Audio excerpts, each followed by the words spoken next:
Hi ಸ್ನೇಹಿತರೆ, welcome back to my YouTube channel. ಹೇಗಿದ್ರೆ ಎಲ್ಲರೂ ಚೆನ್ನಾಗಿದ್ದಾರೆ ಅಂತ ಭಾವಿಸ್ತೀವಿ. ನಾವು ಕೂಡ ಚೆನ್ನಾಗಿದ್ದೀವಿ ನೋಡಿ ಸ್ನೇಹಿತರೆ, ಇವಾಗ 8:30 ಆಗ್ತಾಯಿದೆ. ಇವಾಗ ಸ್ಟಾರ್ಟ್ ಮಾಡ್ತಾ ಇದ್ದೀನಿ. ಲಾಂಗ್ ಏನು ಬರಲ್ಲ ಸ್ನೇಹಿತರೆ, ಲಾಂಗ್ ಇದ್ರೆ ಜಲ್ದಿ ಆಗ್ತಾಯಿಲ್ಲ. ಅದ್ರ ಸಲುವಾಗಿ ಶಾರ್ಟ್ ಸಿಂಪಲ್ಲಾಗೆ ಮಾಡ್ತಾಯಿದ್ದೀನಿ. ಇವಾಗ ನೋಡ್ರಿ, ನಿನ್ನೆ ನೈಟ್ ಉಳಿದ ಅನ್ನದಲ್ಲಿ ಯಾವ ಥರ ಬ್ರೇಕ್ಫಾಸ್ಟ್ ಮಾಡ್ಕೊಡೋದು ಅಂತ ನೋಡ್ರಿ. ಈರುಳ್ಳಿ, ಟೊಮೊಟೊ, ಕ್ಯಾರೆಟ್, ಮೆಣಸಿನ್ಕಾಯಿ, ಒಂದು ಸ್ವಲ್ಪ ಅರಿಶಿನ, ಚಿಲ್ಲಿ ಪೌಡರ್ ಮತ್ತು ಉದ್ದಿನಬೇಳೆ, ಕಡಲೆಬೇಳೆ, ಸ್ವಲ್ಪ ಕಾಯಿ ಬೀಜ,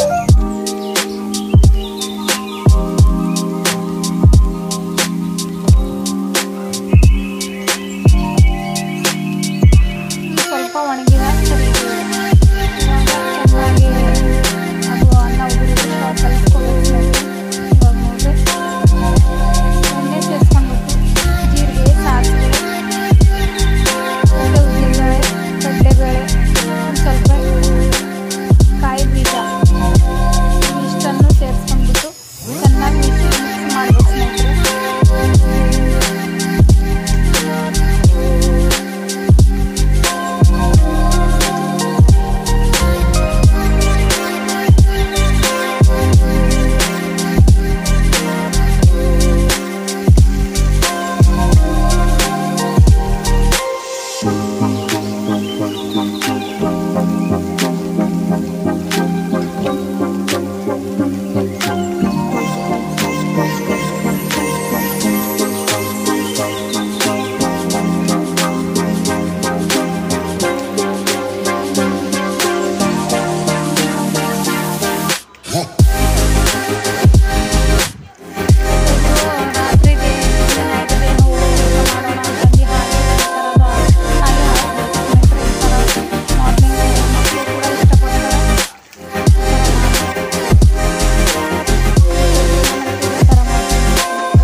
ಖಾಲಿ ಆಗಿದೆ.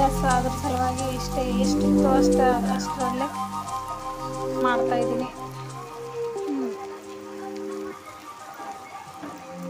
ನೋಡ್ರಿ, ಇವಾಗ ಒಂದು ಸ್ವಲ್ಪ ಚಿಲ್ಲಿ ಪೌಡರ್ ಮತ್ತು ಅರಿಶಿಣ ಚೆನ್ನಾಗಿ ಮಿಕ್ಸ್ ಮಾಡ್ಕೋಬೇಕು ಸ್ನೇಹಿತರೆ. ಚೆನ್ನಾಗಿ ಮಿಕ್ಸ್ ಮಾಡಿದ್ರೆ ಟೇಸ್ಟ್ ಆಗುತ್ತೆ. ಅದು ಹಸಿ ಸ್ಮೆಲ್ಲೆಲ್ಲ ಹೋಗುತ್ತಲ್ವ, ಟೇಸ್ಟ್ ಆಗ ರುಚಿಗೆ ತಕ್ಕಷ್ಟು ಸಾಲ್ಟ್ ಸೇರಿಸ್ಕೋಬೇಕು. ಇವಾಗ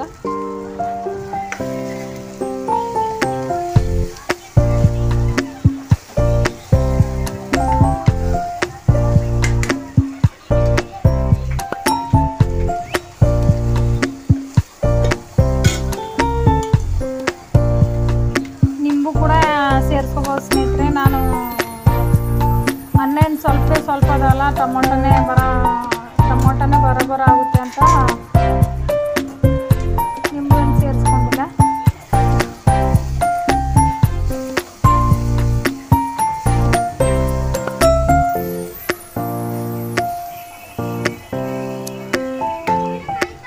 ನೀರೇನು ಹಾಕೋತೀವಲ್ಲ ಆ ಜಾಗದಲ್ಲಿ ನಿಂಬೆಹಣ್ಣು ಕೂಡ ಆ್ಯಡ್ ಮಾಡ್ಕೋಬೋದು ಸ್ನೇಹಿತರೆ. ಜಾಸ್ತಿ ಅನ್ನ ಉಳ್ಕೊಂಡ್ಬಿಟ್ರೆ ನಿಂಬು ಜಾಸ್ತಿ ಕೂಡ ಹಾಕೋಬೋದು, ಟೇಸ್ಟ್ ಆಗುತ್ತೆ.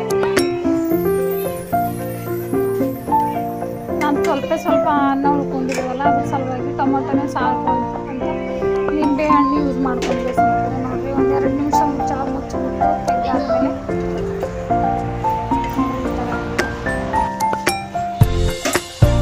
ಇವಾಗ ಅನ್ನ ಸೇರಿಸ್ಬೇಕು.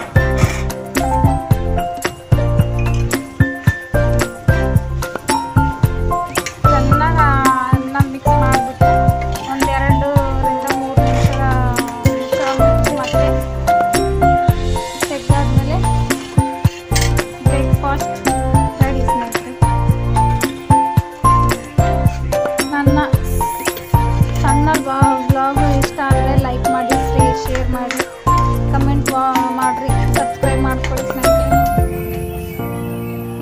ಬಂದಿದೆ ಅಂತ ಕಮೆಂಟ್ ಮಾಡಿ.